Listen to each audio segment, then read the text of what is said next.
If there's one person you never want to pick a fight with, it's a vegan. And that may sound crazy, but trust me, you'll think the same thing after you hear what happened to me just a couple weeks ago when I interacted with one. What exactly happened? Well, let's start from the beginning. You know that feeling when you get a craving so bad that nothing else will satisfy it? Well, this was me with Chipotle last month. I was thinking about it so much that it started to feel like a mental illness. Like it didn't matter what was going on in my day, that was the only thing I could think about. I'm driving the car. What's on my mind? Chipotle. I'm talking to my mom. What's on my mind? Chipotle. I'm taking a dump. What's on my mind? Chipotle. It was the only thing on my mind. So I decided I was gonna get it for dinner that night. But here's the thing. I was already having the worst day ever. My alarm clock didn't go off in the morning because for some reason, I typed 6 into the calculator app rather than the clock app, and I was supposed to get on a flight that day, which is why I was waking up so early, but did I miss it? Of course, because without an alarm, I didn't wake up until 10 a.m. when that flight was already long gone. And during lunch that day, I managed to spill coffee all over my white shirt. And the funny part about that is, I literally never wear white. This was like the one day a month where I actually wore the color white, and of course this happened. Never spilled coffee on my shirt before this, by the way. So for the rest of the day, any slight minor inconvenience just made me way more frustrated than it should have. The only thing that could make this day better was that beautiful Chipotle bowl I was craving. All I could think about was my order. Double chicken bowl with white rice, pinto beans, corn salsa, cheese, 500 pounds of queso, which I think is just a fancy way of saying cheese, and a mountain of guacamole that could put my whole family into debt. So I'm driving to Chipotle, already thinking about that first bite in my mind. But as I pull into the parking lot, I see something straight out of a Saturday Night Live skit. At least 30 protesters outside Chipotle with enormous signs blocking the entrance. And these weren't just regular picket signs, no. They were huge poster boards with super disturbing images. One sign had a cow with tears running down its face and words that said, "I had a family," painted on it in what looked like it was supposed to be blood. Like, yeah, buddy, and I have an empty stomach. Looks like one of us won't be going home happy today, and it ain't gonna be me. After seeing that, I realized what I was up against. Vegan protesters. I was honestly impressed with how creative some of them were. Like, these protesters had real futures in creative design if they wanted to go that route. And when I first got there, it kind of made me smile more than anything. Because although I knew these protesters really didn't want anyone to go inside Chipotle or eat the meat, I didn't realize just how serious they were about it. Like, these protesters came prepared for war. They had these megaphones chanting slogans about how meat is murder and dairy is scary. By the way, I may or may not be slightly stupid because I didn't even know that vegans don't eat dairy. I still don't really understand how that one works. Like, what's wrong with having some milk? Doesn't that just come from the cow doing the, you know, thing with its udders? That doesn't harm the cow, does it? I have no idea. Let me know in the comments if I'm wrong about this, please. But back to these crazy people. There was a man with this group of protesters that had this super professional looking camera that looked like it belonged to the news channel. And he was filming anyone who chose to get close to that Chipotle front door, which I'm guessing was an attempt to make potential customers feel embarrassed and not go inside. And it worked, because as I was watching from my car, I watched an older couple try to navigate the chaos and go inside. But the second they approached, the protesters got way more hostile. They shoved the cameras in their face and the protesters got way more rude. So after a couple seconds of trying, they decided it wasn't worth the hassle and they just went somewhere else. Can a couple not get a burrito in peace anymore? Now it started to go from pretty entertaining watching these protesters to a little bit scary, because as I'm stalking them, enjoying watching every moment, I see something shocking when a girl with bright green hair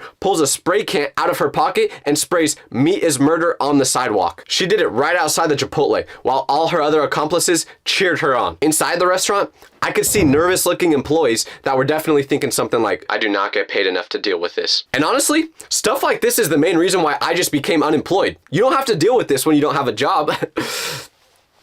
I'm such a disappointment. What made these protesters really intimidating was their organization. They almost created a complete blockade where getting into the Chipotle meant you either had to navigate around 30 people or just push straight through all of them. Lucky for me, I was in my car, so I revved my engine and started driving straight toward them like bowling pins. No, I'm just kidding. I didn't do that, okay? Did I want to? That's another story. Like I said in the beginning, I was craving Chipotle that day, and nothing was gonna stop me from getting it. And also, this may sound weird, but I enjoy situations like this. I've always been a rage baiter to my core, so this felt like the perfect scenario to use that. I have nothing against vegans, but I also didn't necessarily agree with the way they were going about it, so I was super excited to interact with them. Before getting out of my car, I did weigh my options and think about going somewhere else. I was like, okay, there's a Subway right down the street I can go to, and they for some reason keep adding random foot-long things to the menu, like cookies and pretzels. But hey, Subway, I have an idea. how about you just make the damn sandwiches a foot long again? Because I've taken my ruler there before, and they definitely don't seem like they're 12 inches anymore. There was also a McDonald's down the street, but I didn't really want to catch the fade from Grimace, so I knew there was only one place for me that day. The protesters thought they were scaring people off from going inside Chipotle with their intimidation tactics, but they hadn't met someone with my level of stupidity yet. What the vegans didn't realize is that standing between my Big Mac and the food I'm craving is like trying to stand in between a toddler and an iPad. It's not something you want to mess with. So from my car, I scouted out the restaurant. There wasn't a single customer inside there at the moment, just the Chipotle employees standing idle at the counter, spectating what was going on outside. Contemplating my next move, I spotted a guy trying to be slick. He thought he could outsmart the protesters by going through the side entrance. But the second he approached that door, two protesters spotted him as if they had some sort of meat eater radar. Whoa, pause! The vegans celebrated their victory, giving each other high fives. But little did they know, their biggest challenge yet was coming up. Their confidence visibly grew after turning this guy around. All of a sudden, their chants were a little bit louder, their chests were puffed out more. They genuinely believed that they were preventing anyone from eating meat that day. But do they know that the animals at Chipotle are already dead? Someone might want to let them know that, I'm just saying. But after observing them for a while, I was ready to try making my way inside. But I needed a plan. A strategy. But that's when I thought of the brilliant plan to walk towards them, and as I'm about 10 feet away, start pretending that I'm about to throw up. Because if you've ever been near someone that's doing this motion, please don't clip that. But if you've seen someone doing that before, you only have one reaction, which is to get out of the way as quickly as possible. Is it quick or quickly? I don't even know if that's a word. I don't care. But that's what the protesters did. They stopped their chanting for a couple seconds and it turned into screams when they saw me looking like I was about to throw up the coffee that did make it into my mouth that morning. So I was just able to walk right through them to the front door. The workers saw me coming the whole way, and when I got in, they pretty much gave me a standing ovation. It felt like that scene in The Maze Runner where the door is slowly closing and the guy barely sneaks through it. Although the workers looked really happy with what they saw, unfortunately, the protesters did not react in the same way. Because when I got inside, I looked back at them and all their faces had a combination of shock, outrage, and disbelief. They were looking at me so disgusted, as if I was literally about to go slaughter a baby cow in front of their eyes just for my meal. And you would think once I got inside, the vegan protesters would just give up on me and focus on their next victims. But no, because they had a special surprise for me waiting once I would leave that Chipotle a little bit later. So when I walked up to the counter to order, the worker gave me a little nod of respect, looking shocked that someone actually cared this much about getting a meal. I just know they were thinking, damn, you know how much of a big bag this guy must be to go through a group of protesters just for a Chipotle meal? My excitement for getting inside was shortly lived as I suddenly realized I was in a fishbowl, because everything I did inside Chipotle was observed from outside by the vegans. The guy with the huge camera was back filming me, which, by the way, that ain't cool, man. Like, he must know my biggest insecurity is people watching me eat, and the fact that I don't know how to keep a conversation with people. But have you ever tried eating a meal while people are recording you? It's scary. I mean, on one hand, it kind of did make me feel like a celebrity, but now I realize why celebrities hate paparazzi so much. No wonder Justin Bieber's always cooking them. When they were watching me and filming me eat, the only thing I could think is, damn, is this how the animal feels? I'm just playing. And by the way, I know I'm making jokes about animals, but I truly do love them. I just love how they taste too, so I ain't gonna stop eating them. But it's not like I want to hurt them. Like, I would never eat my dog. I love my dog. My cat, on the other hand, though. No, I'm just kidding. I'm gonna edit that part out. While I was eating, the manager, which was a middle-aged guy with a hairline that resembled a W, sat right next to me and looked like he just wanted someone to vent to. He said, "These protesters have been here since opening." So with my face full of beans, I said, "Oh, really? Has anyone eaten here then?" "No, you're probably like the 20th customer today." So then I asked him, "Why don't you guys try calling the cops or something? This feels very illegal." And he said they already tried that and they came earlier. But technically, everything they were doing was legal. I don't know about the spray paint part though. But they weren't on Chipotle's property, so as long as they stayed outside, they could basically do whatever they wanted. I do have to give the vegans some credit though, because as I was enjoying my chicken bowl, a protester pressed her sign directly against the window which said his name was Clarence. And it was a picture of a cow referring to the meat in my bowl. Well, luckily for Clarence, I ordered chicken, not beef, so he should be okay. Clarence did look delicious in that picture though. But like I said earlier, I am a rage baiter. It's my passion. I don't do it for laughs or anything like that. I just love the game. So as I'm eating, I decided to switch tables and move right next to the window where the only thing separating me from the protesters would be this little slab of glass. So they were super close to me. And when I would take a bite of my food, I would react like Guy Fieri does when he tries literally anything for the first time, acting like I just had the most delicious meal of my life. I was literally like this every bite. That's good.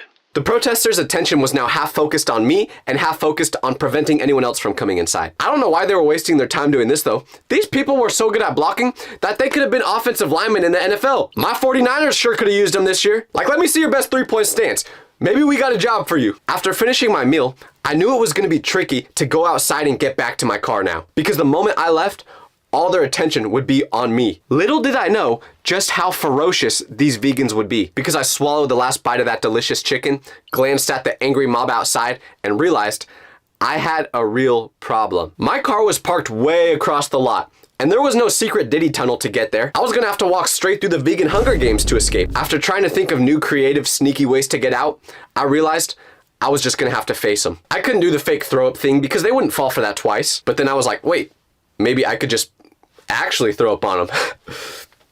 I have a problem. I also thought about just putting some chicken in their face, hoping that that would terrify them, but that didn't seem like the best plan. So I just decided, I was like, you know what? These people aren't gonna actually harm me or do anything to me when I go outside. They might act all tough and intimidating, but I'll be fine. Or at least that's what I thought, because I got up, walked through that Chipotle door, and immediately the protesters swarmed over me like a seagull when you drop a French fry. A lady that probably pops up as the first image on Google when you search up the word Karen was the first one to get to me. She got super close to my face and in a condescending voice said, "How does it feel to harm innocent animals just for your meal?" You guys like my little mustache, by the way? I'm working on it. I can't tell if it makes me look awful or not, but let me know. The way she emphasized innocent in her sentence made it seem like I just betrayed every single cow on the planet. And I already told you guys, my plan was to just walk straight out of there, go to my car because they weren't gonna do anything to me. But I also said I do love rage baiting. And if you couldn't tell from watching my content already, I'm super sarcastic. I literally can't help it. You could put me at a funeral and I'm still gonna be that way. So when the lady said, "How does it feel to harm innocent animals just for your meal?" I looked her dead in the eyes, rubbed my belly, and said, "It felt great. I'm gonna do it again tomorrow." And there was a collective gasp by some of the protesters listening. The Karen's jaw dropped and her face turned red as if she just had an allergic reaction. A moment of silence just hung in the air, like in movies when someone drops a bombshell and the music just stops. And what happens after? Chaos erupts. Some guy with a man bun yelled, "He's proud to murder animals!" Then others started yelling crazy things like, "Animal abuser! Murderer!" I was honored to be roasted by them, but after listening to all their insults, I decided it was time to walk away. Or at least try to. Because when I attempted to leave, the scene shifted from humorous to genuinely scary. I knew they were upset about what I was saying and what I did, but I didn't realize just how much, because as I'm walking towards my car, they followed me like a swarm, repeating all their accusations at me. And everything they're saying was true about my character in GTA, but not me in real life. I realized I should probably walk quicker as these people were getting more aggressive. But as I sped up, I saw the green-haired spray paint girl running towards my car. And I could tell by the crazy look in her eyes that this wasn't just about making a point anymore. This was personal. I kept thinking about how quickly this all got out of hand simply because I'm a big troll and couldn't keep my dumb mouth shut. So I was speed walking to that car like my life depended on it, taking strides that were huge even for a guy like me that's 6'5". Don't try verifying that, by the way.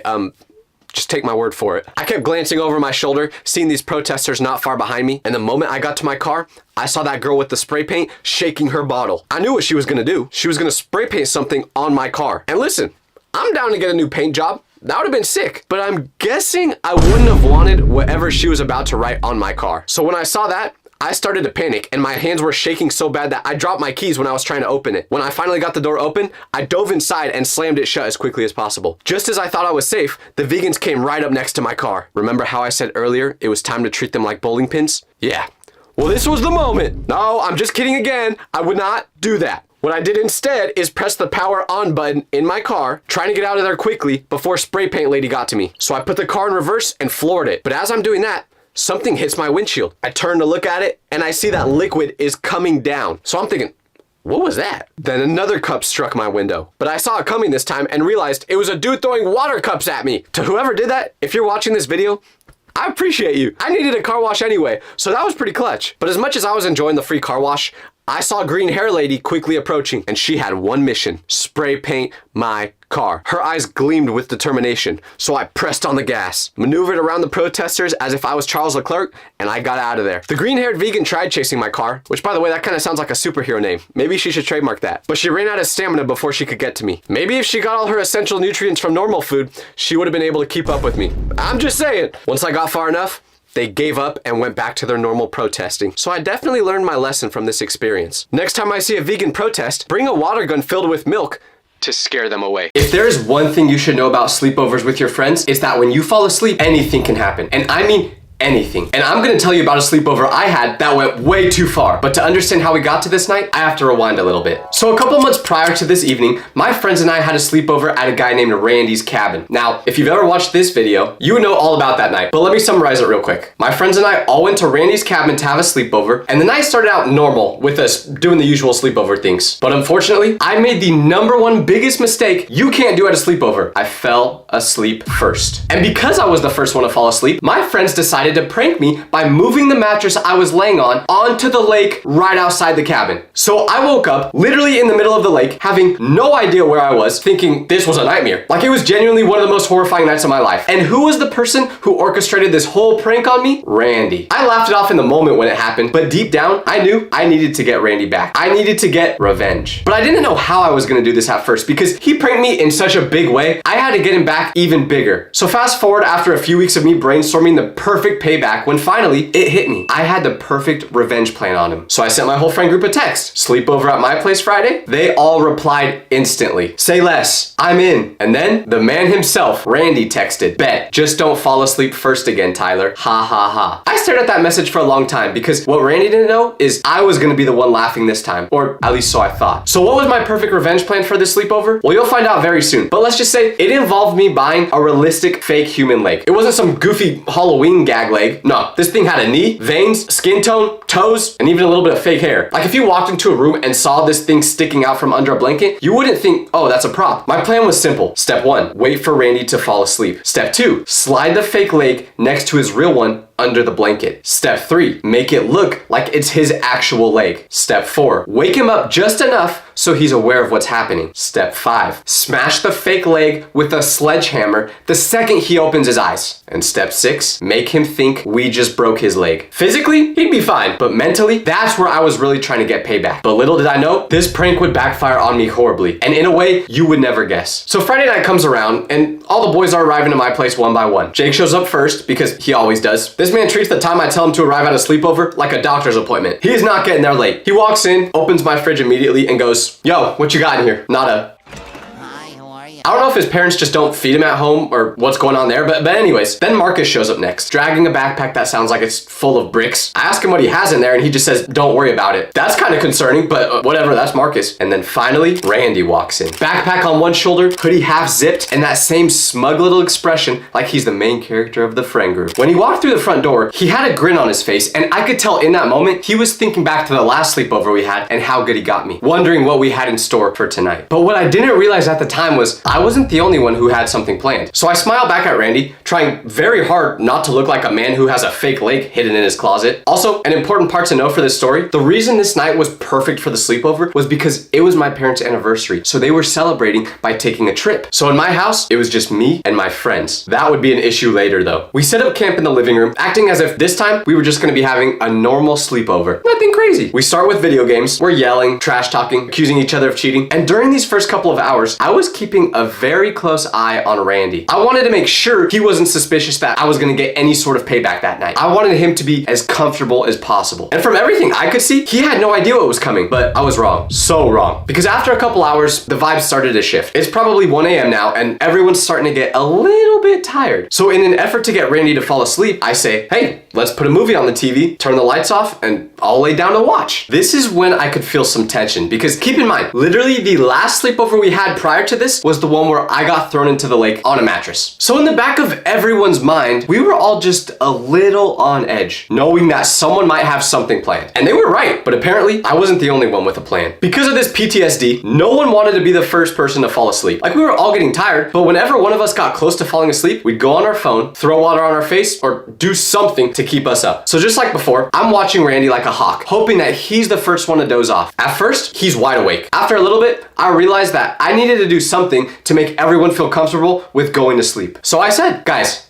let's make a promise, okay? No matter who falls asleep first tonight, no pranks. I'm serious. My house, my rules. If any of you do anything, I'm kicking you out. I'm looking at you, Randy. When I said that, he put his hands up and said he promised not to do anything. And I think the fact that I singled him out made him think, okay, well, if I don't do anything to them, no one will do anything to me, which made him a little more comfortable with going to sleep. I'm still watching him like a hawk, hoping what I said eases everyone's nerves. And what do you know? It worked. About 5 minutes after I said this, I could see Randy's eyes start to get heavy. He tried to hide it, but I could tell he was close. He's about to fold. What really helped was, by this point, Marcus already fell asleep and no one was trying to mess with him, so I think that reassured him. And then finally, the moment I was waiting for happened. Randy fell asleep. I give it about 10 minutes just to make sure he's fully out. Probably already dreaming about being in a relationship with LeBron. Or is that just me? Okay.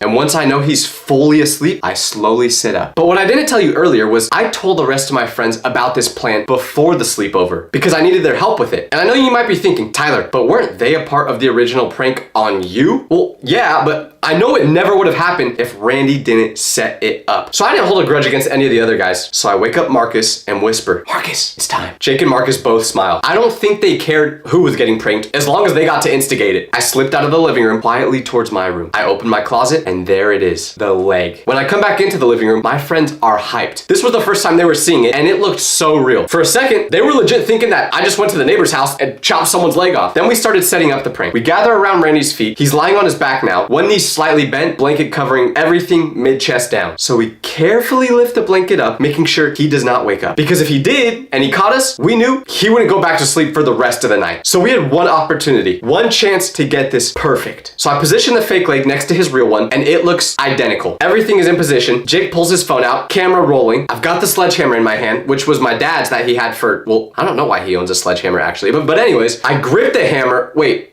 pause. I pick up the sledgehammer with my hands in a non-weird or freaky way, and in this moment, I was super nervous. If I mess this up, if I slip while trying to swing it, if I hit the wrong thing, who knows what could happen? I've got one chance, and it's gotta be perfect. So I give the boys the nod, signaling that it's go time, and Marcus leans down close to Randy's face and gently shakes on his shoulder. Yo, Randy, wake up. Randy groans and makes that half-asleep zombie sound.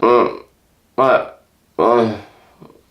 And his eyes just start to open. At first, he looks at my friend, and then my other friend, and then he sees me. Standing by his feet, holding a sledgehammer over my head. His eyes squint as he's waking up, and you can see the exact moment his brain goes, wait, what's happening? He manages to barely blurt out, Tyler, what are you doing? And right in that moment, I bring the hammer down with all the force I've got. Okay, wait, that sounds weird too. Pause. I need to find a better way of saying this. I slam the hammer. No, that's bad too. Using gravity and my arms, I throw the sledgehammer down in a forceful motion. And then, bang! The hammer hits the fake leg. And Randy unleashes a scream I've never heard a human make before. Super high pitched. You would have thought he was trying to hit the high note on an Adele song. And then he goes, my leg, what did you do? He pops up, grabs his real leg with both hands, and his eyes are bulging with the most terrifying look on his face I've ever seen. And for a second, all of us are thinking, oh my gosh, wait, did I mess up? Did I accidentally hit his real leg? I dropped the hammer, shaking. I did it again. Is there any way to say hammer without it sounding inappropriate? Anyways, I pull his blanket back to see if I messed up. And finally, I can exhale. I hit the fake leg. His real one was perfectly fine. And it was in this moment that Randy saw the fake leg for the first time. Then he looked at his real one, which was very much still intact and not broken. He then lets out a huge exhale, and you can literally see his soul catch up to his body in real time. Then he goes, I hate you guys.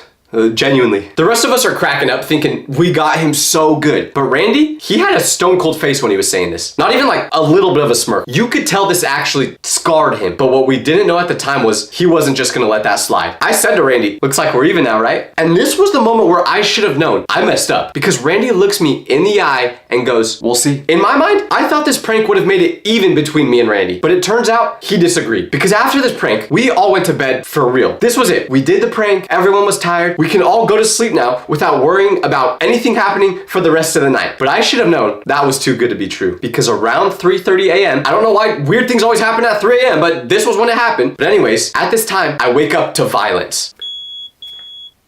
What is it? The smoke detector alarm in my house was going off. I jolt up right away, heart racing like I just drank 10 energy drinks. Because remember, my parents aren't home. It's just me and my friends. So if anything that has to do with fire was happening, I gotta take care of it. Which is a big problem because I asked my parents for help on anything. I asked my dad to tie my shoes for me the other day. So my friends all wake up at the same moment I do, and Jake is already screaming, "What is happening?" Marcus rolls over, hits his head on the coffee table, and shouts, "Is something on fire?" I run towards the alarm in the kitchen, which was where it was beeping, expecting to see smoke or flames or something. But when I get there, nothing. No fire, no smoke, no smell, just that ear-piercing alarm sound shrieking like the house is seconds away from exploding. So I wave a dish towel under the detector and finally it stops. My heart is still pounding when I go back to the living room to see if anyone knows what just happened. And that's when I notice Randy's gone. His pillow is there, his blanket is there, but no Randy. When my friends and I notice this, we all look at each other. Where did Randy go? And more importantly, what did he do? Surely he wouldn't want to get revenge by, like, I don't know, burning my house down? No, right? He wouldn't go that far. So we check the bathroom. Nothing. We check my room. Empty. We go to the backyard. No one there. We had no idea what was happening, but it seemed obvious that Randy was in the middle of it. The only thing I didn't know was just how far he was about to take this. Because after we knew Randy was gone, we tried calling him, pranking us back by somehow triggering the smoke alarm. Funny, haha, I get it. But I at least needed to make sure nothing was actually burning or about to catch on fire. But when I called him, right next to me, I heard...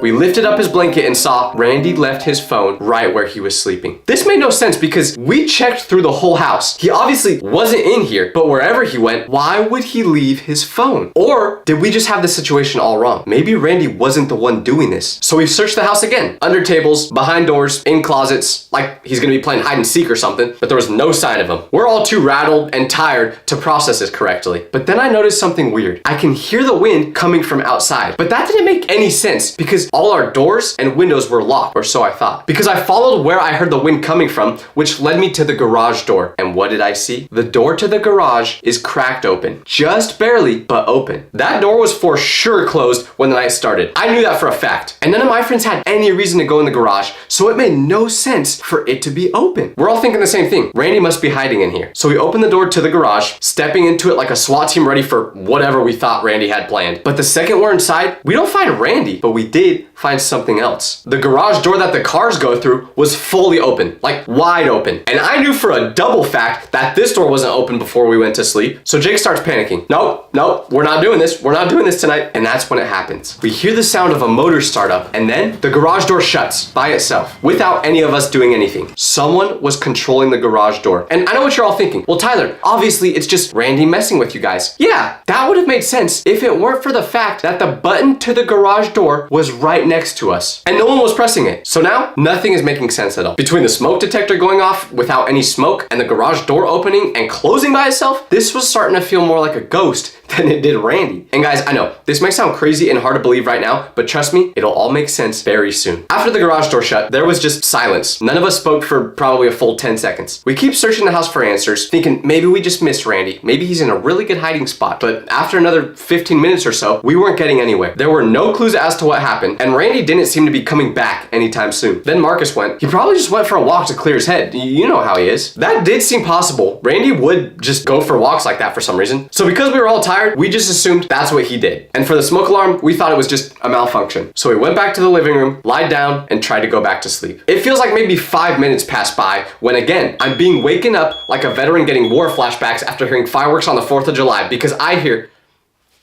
explode off the floor. This time, there's no confusion. I'm just trying to figure out exactly what's happening. The alarm is screaming again, but this time when the alarm went off, there's something else, a smell. It's not very strong, but it smells like smoke. So right away I go, do you guys smell that? Marcus sniffs the air and his eyes get wider as he goes, oh no, that's not good. That's not good. It doesn't smell like someone just burnt some pizza rolls. No, this smelled like a fire could be starting. We run through the house like firemen, looking for the source of the smell. Kitchen, nothing. No flames, no smoke. We check the outlets, light switches, anything that could be causing a fire. I don't know what causes it. I'm not an electrician, but everything looks fine. The alarm keeps blaring until we fan it again, waving shirts at it like we're fighting a wasp. Now, it was back to silence, but the smell stayed. It wasn't overpowering, but it was there. Marcus whispered to me, yo, should we like call your parents? And let me tell you, the last thing I wanted to do was wake them up at 3 in the morning on their anniversary and say, hey, so our house may or may not be about to explode. And also,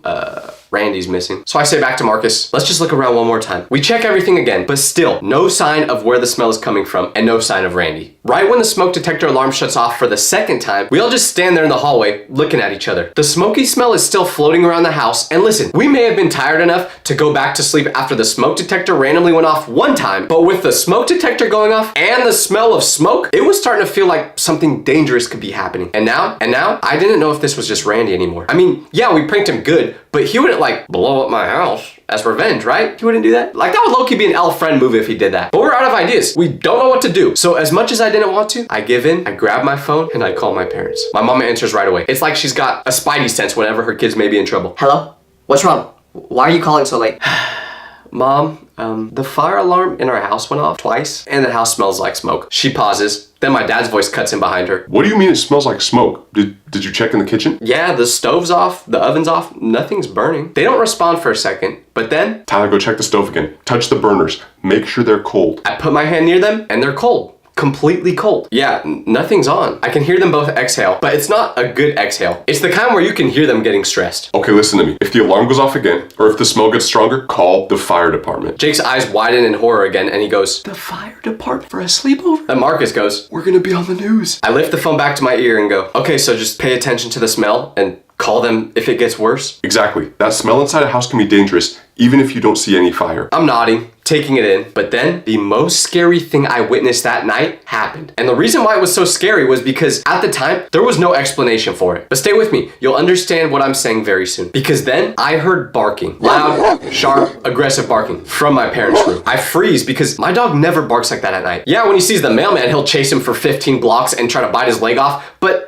not at night. He usually gets more REM sleep than I do at this time. So me, Jake, and Marcus are starting to think, wait, like, can the dog sense that an explosion or something dangerous is about to happen? Because I've heard before dogs can sense when an earthquake is coming. Don't know how true that is, but I'm just gonna believe it because I believe everything I read off the internet. But when we run into my parents' room, he's barking, like just staring at the ceiling, barking as loud as he can at literally nothing. I'm thinking, maybe he actually is seeing a ghost. So I pet him, trying to calm him down, and only then does he start to chill out a little bit. Once again, we were so tired that we just came to the conclusion that the dog was acting crazy because we were acting crazy and it riled him up. I think we told ourselves this to make it seem less creepy, but we shouldn't have done that because the dog barking was a sign and we would figure that out later. We went back to the living room, not even attempting to fall back asleep this time. We just sat there on the floor in silence, too scared to sleep, too tired to move. We're sitting there for a good 10 minutes, just kind of talking. No chance any of us are gonna try laying down again. But then the TV randomly turns on. I see the huge Samsung logo on it that appears every time you power it on. And I'm looking at my friends thinking, oh, they must have just turned the TV on because they're not going back to sleep. But when I look around, I realize the remote is right next to the TV. Neither of them have it. And before any of us could react, the screen lights up with the volume maxed out and it goes.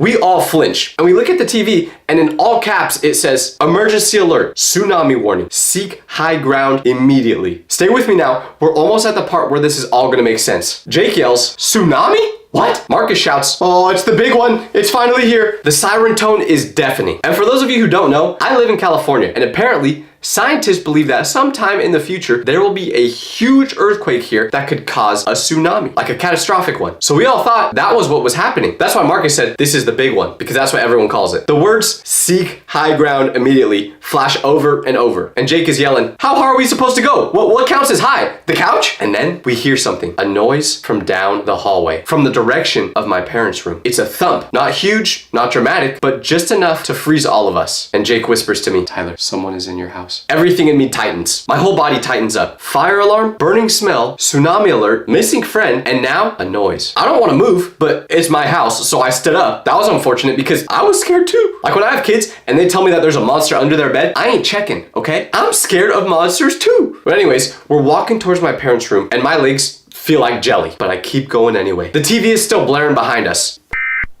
The glow from the TV screen flickers down the hallway. I reach my parents' door and slowly push it open, but this time with a baseball bat in hand, just in case. I mean, I was never good at using it when I was actually playing baseball, so maybe I would put it to better use here. But when I fully open that door, nothing jumps out, nothing moves. So we look through all of the room, under the bed, everything, because we knew for a fact a loud thud just came from in here. Unless it was my dog just tweaking out again, doing backflips or something, I don't know. And we can't figure out exactly where the sound came from until we walk by my parents' closet. Because that's when I see a little crease of light coming from in there. Against everything my mind was telling me, I opened the closet door and saw where the light was coming from. It was coming from the ceiling, but more specifically, the door to the attic that was on the ceiling. That door was open, just a few inches, but enough. And let me just tell you, normally that door would never be open. I'm shaking now because I've seen those weird videos before where a person is living inside someone's attic for months and they never even know about it. I've also seen times where it's been an animal living up there. Both thoughts are equally scary. I mean, if rank keeps going up so much, I might do that. Then the door to the attic slightly moves and something appears at the edge. It's a leg, a real leg this time, followed by a torso. And then I see arms, and then I see a face. And who is it? Randy, covered in attic dust with his hair a mess. He looks down at us from the ceiling like a homeless dude who had been living there for months. And then he just goes, yo, we're all shocked. Jaw is on the floor and no one else says a word until Marcus finally goes, yo, did you see the news? There's a tsunami warning. We need to get out of here. Without responding to Marcus, Randy fully climbs out of the attic, dusts his hands off, glances at the still blaring TV, and casually grabs the remote from the nightstand. Presses the power button, the TV turns off, and all of a sudden, there was no siren anymore. We all stare at him, still having absolutely no idea whether he was involved in all this, because it seemed impossible. Like, if this all were him, he was the best magician ever. So then I go, Randy, where have you been? He smirks and then says, up there, obviously.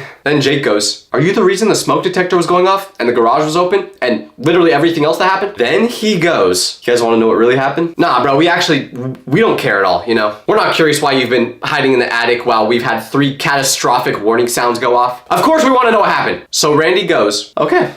You guys pretended to smash my leg with a sledgehammer. And after you did that, I tried just going back to sleep, but I couldn't. I had way too much adrenaline from thinking my leg just became barbecue chicken. Then he points to the ceiling and goes, so that's when I came up with a plan. I waited until you all went to sleep, then I grabbed a lighter, a pan, and a piece of paper. Started having fun. The first alarm going off, that was me holding a lighter right next to the smoke detector. I knew that would startle you guys, but once you went back to sleep after that, I had to take it a step further. So next, I burned tiny bits of paper right next to the air vents so you guys could smell it. We're staring at him like we don't know whether we should be impressed or worried about his mental health. Then he goes, the tsunami alert, that was just a YouTube video I cast from my phone onto the TV. We're all just staring, can't think of anything to say. And as for the garage door randomly being open, he never said that was him actually, but I'm guessing it was. But anyways, then he finishes. And while you guys were running around freaking out, I was literally right above you watching it all happen through the air vent. He smiles, and then like a villain, he goes, congratulations, now we're even. So I say back to Randy, that is the most impressive thing I've ever seen. Now get out of my house.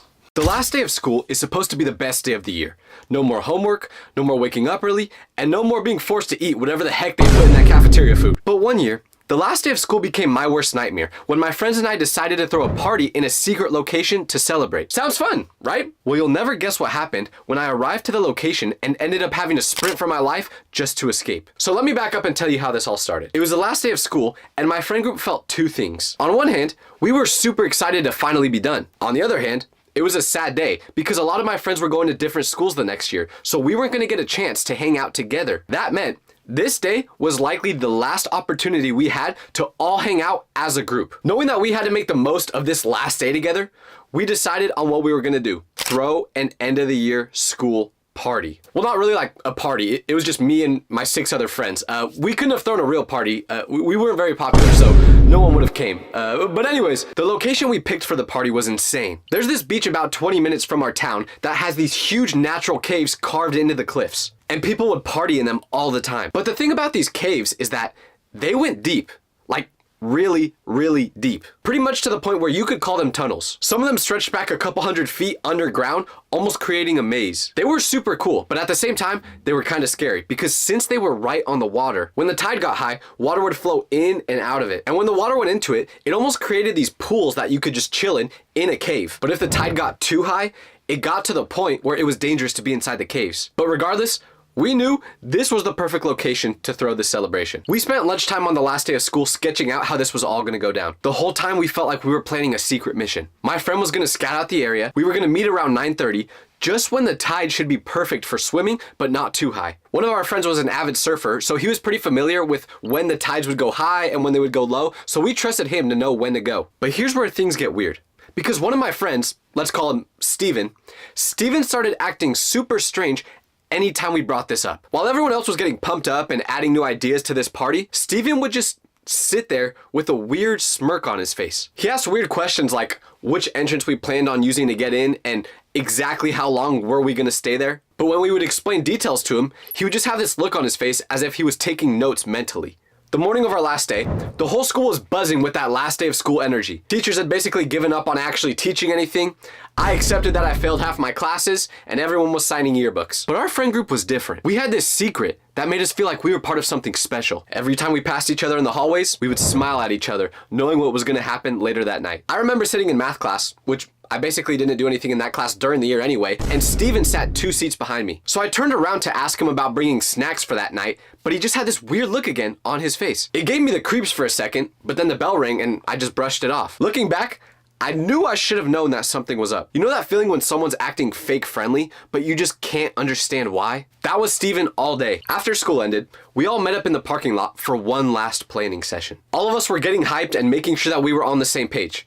Except for Steven, because he was just standing there nodding along, but his eyes were doing something completely different. He kept checking his phone and glancing around as if he was waiting for something to happen. It actually got to the point where I pulled him aside and was like, dude, are you okay? But he just laughed it off and said, yeah, I'm just super excited. And that seemed reasonable enough at the time, so I believed him. Our plan was simple. Everyone goes home, chills out for a few hours, and our surfer friend would get to the tunnels early and see how the tide's looking and tell us when to come. So around 9:15, I heard that ding notification, and it was my friend saying, tide is perfect, it's go time. But that's when everything started falling apart. The text said it was time to meet at the caves, but when I got there, something was terribly wrong. I pulled up to the beach parking lot at exactly 9:30, expecting to see some of my friends' cars or just any signal of them at all. But the lot was completely empty. Not a single car besides mine. I grabbed my flashlight and backpack, thinking that maybe they just parked somewhere else or got dropped off. I thought this was weird, but I didn't really think anything of it at the time. So I started walking down towards the cave entrance, which takes about 5 minutes. And you have to go down this rocky path that gets pretty sketchy in the dark. I kept checking my phone for new messages from my friends,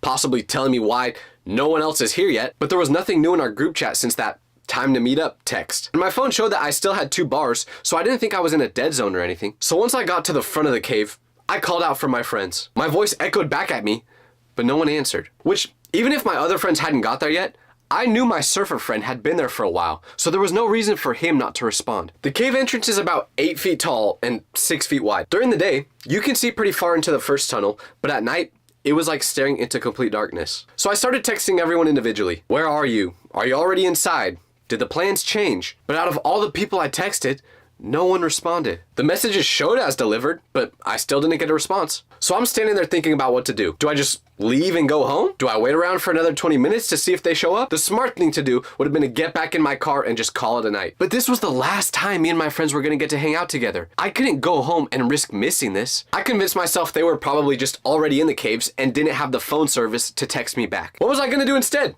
Go home and watch a couple episodes of Young Sheldon? No, I despise Young Sheldon. That doesn't even have anything to do with the video. I just wanted to put that in there. But what I'm trying to say is I wasn't going home. So I started walking inside. When you first walk into the tunnel, you walk in a semi-tight space for maybe 25 feet before it opens up to this big pool. But once you get to the wide open pool area, that's where the cave system starts to get complicated. Because from there are 4 different passages that branch off into different directions. Some lead to the swimming areas that we wanted to go to, while others just go deeper into the cliff and eventually dead end. One of them even connects into another cave that goes out like a half mile down the beach. When I made the decision to go into that first tight tunnel, I still felt okay because if I turned around, I could see the light behind me. But once I got to the bigger pool area, things started to feel different. I expected to see them by now, or at least hear them, but there was still no sign. So once I got into the bigger pool area, I picked the tunnel that we planned to chill in, and I went down that one. This one leads to the best swimming spot where there's places to sit and lay down and swim at the same time. But it's probably another 100 feet away from the entrance. As I walked deeper into the tunnel we agreed upon,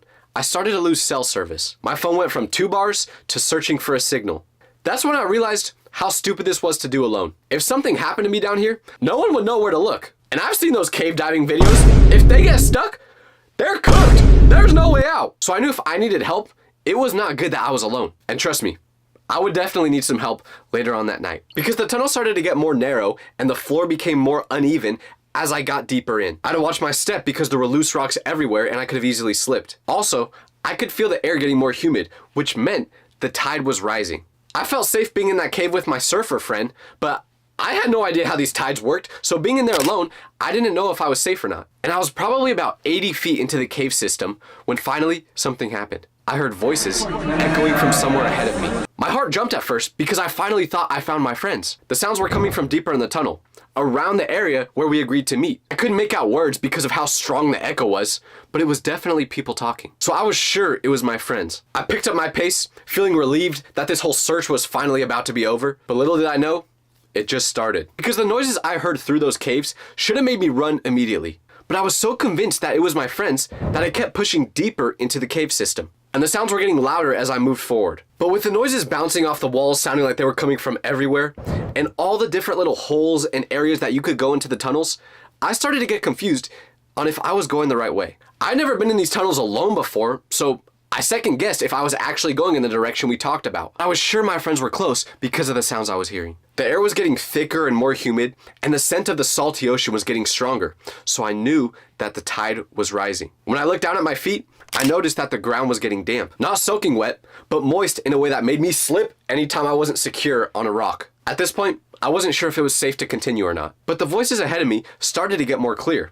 I felt like I was close. I called out a few times hoping for a response, but once again, my voice just bounced right back at me. Either they couldn't hear me, or they were ignoring me on purpose. I started thinking they were setting up some sort of surprise or prank for me, but my biggest mistake was assuming that it was them at all. Because next, I heard what sounded like screaming. And now the water situation was getting worse. What started as just a damp ground turned into actual puddles that I had to step around. By the time I realized the water was rising, it was already covering my shoes. The cave floor slightly sloped down towards the swimming areas, so that's where all the water was going. And let me just tell you, moving through ankle-deep water in a dark cave is not easy. I ain't a fish, and even if I was, I still might have not made it. Honestly, the only thing I would be doing if I was a fish was searching for Lola from Shark Tales. She's so fine. Yes, I'm calling a fish fine, and I know you all think the same, you're just too scared to admit it. Anyways, every step now made a sloshing sound wherever I walked. And since my feet were underwater now, I couldn't see where I was stepping. I kept accidentally hitting loose rocks that would shift and then make me stumble, and I just kept saying to myself, do not fall. Because if I fell, who knew if I would be able to get back up? I would have been calling life alert. But the voices were really close now.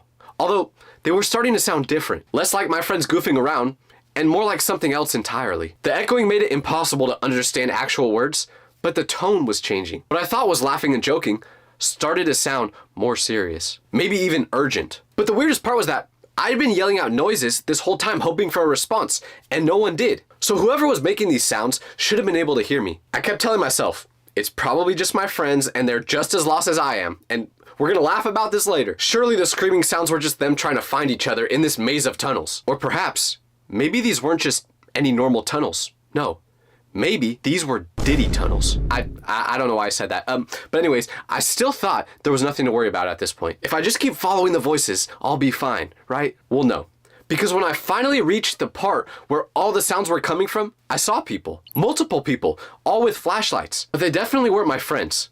Because every single one of them was wearing a mask or face covering of some sort. I couldn't see any of their faces at all. But the moment I stepped into that tunnel, they all looked at me at the exact same time. There were maybe 4 or 5 of them just standing there with their flashlights all pointing in different directions. But every single person had something covering their face. I couldn't see any skin or any hair or anything that would help me figure out who these people were. Then my brain finally caught up with what I was seeing and the fact that I just heard screaming noises, and I ran. I turned around and headed for the entrance as fast as possible. I wasn't gonna stick around to ask any questions or try to figure out what's going on. But as I was running, that's exactly what I was wondering. Was this some sort of cult that met inside here? Were these people dangerous? I didn't know. But what I do know is that running through ankle-deep water in a dark tunnel is basically impossible. Every step was like trying to run in a dream. You're going as fast as you can, but still not making any progress. By the way, if you're in a dream and you happen to see a toilet, do not use it. It will not end well. But anyways, the water was splashing everywhere and my flashlight was bouncing around as I was running, so I couldn't see much. Remember,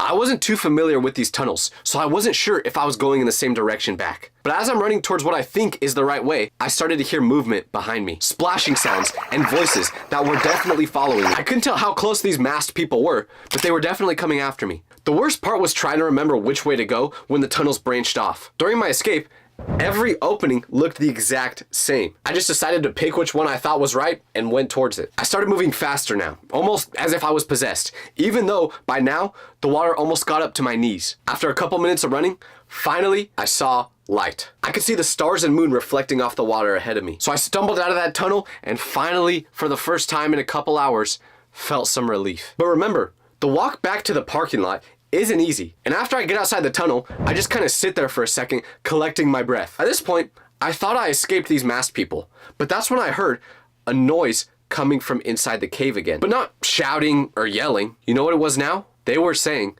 my name. I texted the group chat one more time saying that I was going home and I had no idea where they were, but we could figure this out sometime later. But right after I hit send, I heard my voice again.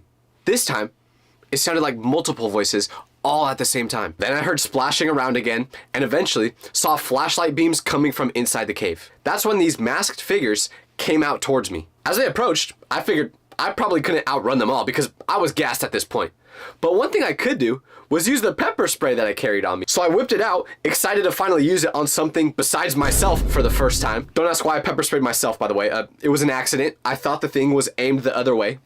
Anyways, just as I was about to use that pepper spray, these masked figures did something I never expected. I had the can out and ready to go, and these people were maybe 20 feet away, closing in on me quickly. But then the person in front stopped running and reached towards their mask. They grabbed it with both hands and pulled it off their head. Who was it? Not some random person that happens to live in the caves. No, you know who it was? It was Steven. He was grinning at me like this was the funniest thing that had ever happened. Then the rest of them started taking their masks off too, one by one, and I just see all my friends smiling ear to ear. I just stood there holding my pepper spray, trying to process what just happened, looking like an idiot. These weren't random dangerous people. No, it was my friend group. The same people I'd been texting and not getting a single response from for the past hours. Although I knew I wasn't in any danger now, I still thought about using that pepper spray. But I gave them a chance to explain what happened first. And of course, Steven was the one to speak up. He was still laughing when he said that the whole reason they decided to go into this cave was just so they could pull this prank. Remember how he was acting all suspicious whenever we would talk about this party we were gonna throw? Turns out he wasn't just excited. No, he was the one who made this plan the whole time to prank me. And apparently he chose me to be the victim of it because he knew I would have the most dramatic reaction. That's why I'm just nonchalant all the time now, for real. Treat me like what? This is the last memory I have of hanging out with this whole friend group at the exact same time. And all I gotta say is, one day, I'm gonna get all you guys back. If you were being bullied to the point where you were scared to show up to school, how far would you go to make it stop? Because I did something I never thought I was capable of when I was in this situation. Let me break down what happened. I was in 4th grade and this kid in my class would just not leave me alone. He was always roasting me about something. And I know you guys are gonna be like, Tyler, what do you mean? You're so amazing and beautiful. How could someone roast you? Well, back in 4th grade, I was not the best looking person. I had crooked teeth. I didn't know how to talk to people. I was low-key kind of fat too. There was a lot to pick on if you just looked at me. And I knew the exact reason why this guy in my class was being a bully, because we sat at the same table by coincidence. But there was also another person that sat with us. But this wasn't just another normal student. No, it was the girl that the kid who was bullying me had a crush on. So I guess to try and impress her, he would just pick on me all the time, hoping the girl would think it was funny. And I can't even lie. He was pretty funny a lot of the time. Cause like I said, I had crooked teeth and I was pretty chubby when I was younger because my diet mostly consisted of Doritos and root beer. It low-key still kind of does. But unfortunately, there was no such thing as Ozempic for 9-year-olds at the time, so I was just stuck being fat. So I don't even blame him for all the times he would bully me. He was probably just scared that I was gonna eat him because I was such a big back. Now that I think about it, I'm a bigger bully to myself than he was. But anyways, at the time, I despised this man because not only was he making fun of me in front of the girl he liked, but he was doing it in front of the whole class and at times in front of the whole school. Like, I'm not joking when I say that he would do the most diabolical things to me just because he didn't like me. I remember one time, he literally sprayed fart spray on me right when school started. And there was nothing I could do about it, so I just had to walk around school all day smelling like a toilet after eating Taco Bell. Ew! Dude! What the fuck? What was his reasoning for doing this, you ask? I don't know, he was just a villain. And if you've ever smelt this fart spray before, it's awful. Imagine the worst smelling porta potty you've ever been in. That smells like flowers compared to this spray. He was clever, I'll give him that. I tip my cap to him. But he would do things like this to me all the time at school that made me so embarrassed. So eventually, I was fed up. I knew something needed to change. I knew something big needed to happen. Because I didn't deserve to get bullied like this just because bro was trying to impress the huzz. So one day, I decided to do something about it. You know what I did? I told the teacher that he was bullying me while I was crying and she forced him to stop. And she told him that if he kept doing it, he would get suspended. But wait, hold on, Tyler. I thought this was gonna be the part where you say you burned his house down like it says in the title. Well, this is where it gets crazy because after the teacher told him to stop harassing me, he listened. She made us switch seats so he couldn't bully me during class anymore. And obviously he didn't want to get suspended, so he left me alone when we were outside of class too. Poor guy had to find a new way to make this girl like him. But after this happened, I didn't think about this guy for years. I thought that was just where our story would end because we went to different high schools and I just completely forgot about him and everything that happened. Until about 1 year ago, when I was talking to one of my old friends that was in this same class I had the bully problem in. And we were talking about the fart spray scenario, so this made me think, what is this guy up to now? Because I was so curious. Like, was he putting fart spray in his college roommate's hair now or what? I really wanted to know because usually how it goes when you get bullied by someone is you look them up about 10 years later and they're living the most amazing life ever. They've got the girl, they're rich, their life is the dream. And they've also probably got a podcast about positivity and mental health. Kind of ironic. By the way, why does everyone have a podcast these days? Some of these clips I see of them are making me lose brain cells. Sorry, I just had to get that point off real quick. Anyways, when I looked up his name, I was fully expecting to see a picture of him in a penthouse somewhere in Miami because he's a crypto billionaire now, or something like that. But to my surprise, that could not have been further from reality because all I did was search his name on Google, and you know what the first thing to pop up was? A GoFundMe page. So I clicked on this GoFundMe to see where it led to, and this was when I found out that his house burned down. And he created the GoFundMe to ask for donations to repair it. I'm not smiling. And to those of you who have been watching my content for a while now, you may recall that when this originally happened, I made a video about it, but I never told the full story about what actually happened because it's 10 times crazier. So let me explain it. First of all, to add some context for those of you who haven't seen the original video I'm talking about, when I first found the GoFundMe page, I made a video talking about it. But in this video, I looked a little too excited about his house burning down, to say the least. If you haven't seen it yet, here it is. I just Googled the name of a kid who used to bully me when I was 12 years old. First thing that pops up, a GoFundMe. His house burned down! I obviously feel so bad for him and his family.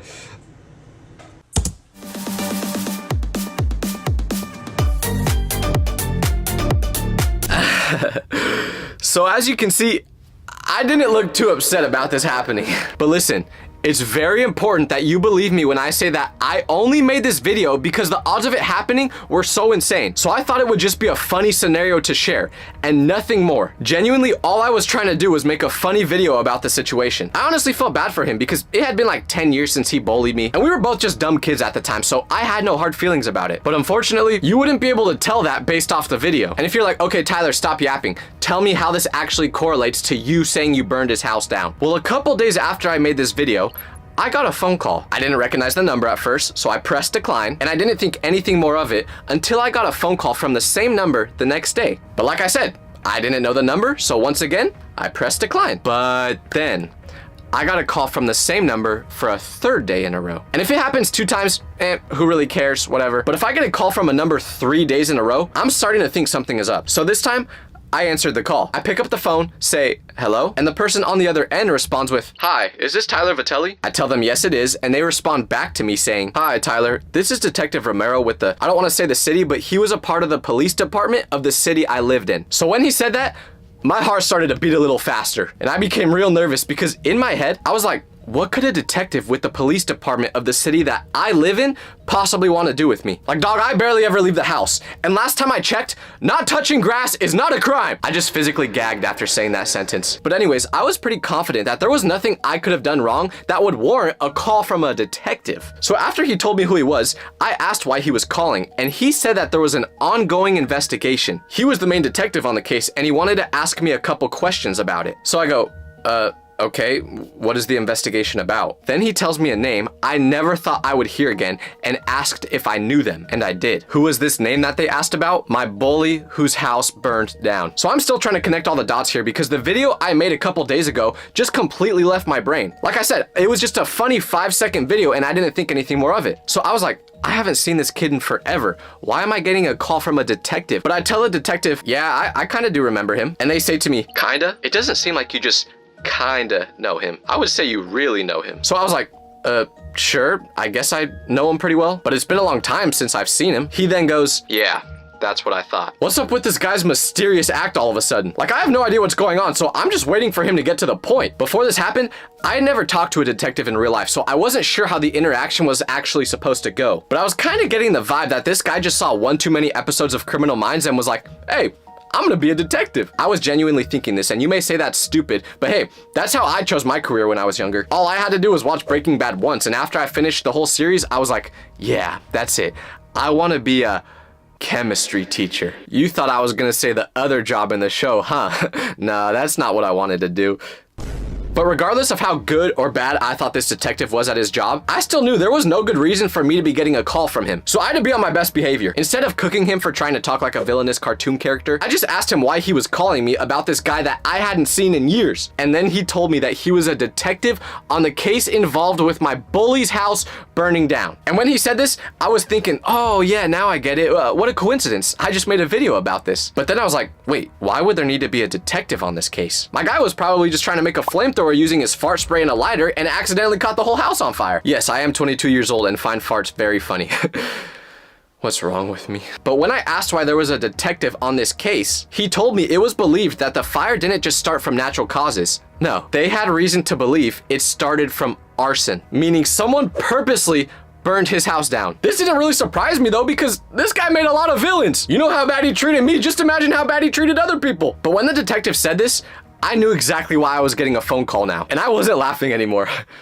Because this was the moment where I remembered I made a video about this situation a couple days ago. And I showed all you guys the video of me reacting to his house burning down. And let me ask you this question. Did that look like the reaction of someone who was sad about their bully's house burning down? You know what? Here, watch it again and tell me if I look guilty.